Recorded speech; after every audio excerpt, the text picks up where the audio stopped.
என்னுடைய ஆஹ், விஷயம் இவ்வளவுதான். மக்கள் இன்னைக்கு நடக்கிற தேர்தலை ஒரு சாதாரண அரசியல் தேர்தலா பார்க்கக்கூடாது. சரி, இது அடுத்த சந்ததியினரோட வாய்ப்புகளையும் அவங்க சந்திக்க போற சவால்களையும் நிர்ணயிக்கும் ஒரு தேர்தல். அதனால பெருவாரியாக ஜனநாயக சக்திகளுக்கும் அமைதியும் அன்பையும் வளர்க்கும் சக்திகளுக்கும் பெருவாரியாக ஒரு ஓட்டு கொடுக்கணும்.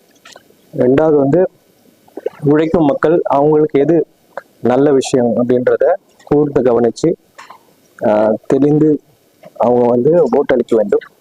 என்னை பொறுத்த வரைக்கும் ஏழைகள் மீதும் உழைக்கும் வர்க்கத்தின் மீதும் என்னைக்குமே அவங்களுக்கு தேவையான விஷயங்களை பண்ண அரசியல் கட்சிகள்னு பார்த்தா இந்திய தேசிய காங்கிரஸ், திராவிட முன்னேற்ற கழகம். இந்த கட்சிகள் இருக்கும் கூட்டணிக்கு கண்டிப்பாக மக்கள் பெருவாரியாக ஓட்டளிக்க வேண்டும் என்று என்னுடைய